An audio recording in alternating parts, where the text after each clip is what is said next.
يا وكنا كنضحكوا على الجيران حتى بلانا الله بواحد رئيس حكومه مهرج، ما نعرف واش هو باغي يضحك علينا ولا هو اصلا ضحكه.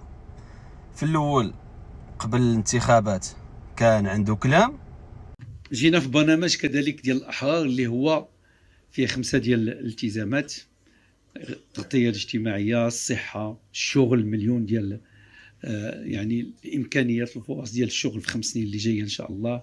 صراحة أنا من الناس اللي كانوا باغيين يولي رئيس حكومة. قلنا ربما هذا اللي حاقرينه شي وحدين راه يقدر يعطي البلاد.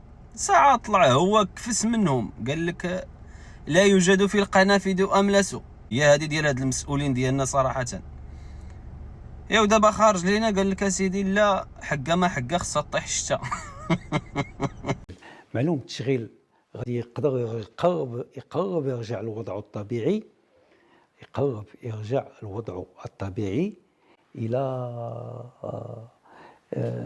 يعني الا كانت الشتاء. يا ربي الجيران ما يشوفوش هذا الفيديو هذا يضحكوا علينا، والله تيضحكوا علينا. ايوا انت يا سعاده رئيس الحكومه علاش جايبينك الا ما غاتشوف ليناش الحلول؟ باش رئيس حكومه تسنى الشتا تطيح، والا كانت غاب بهذه الطريقه هذه حتى حنا راه اي واحد يشد ديك الحكومه نعطيوه ديك الحكومه ونسلموها ليه. الناس عطاوك ديك الحكومه باش تشوف الحلول وتحارب البطاله وتخدم البلاد، ماشي باش تجي تقول لهم حتى طيح الشتا حقا ما حقا حتى طيح الشتا.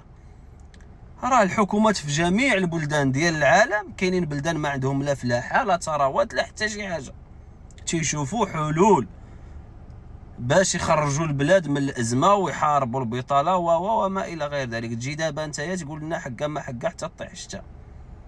والله الا باغي تضحك فينا العالم.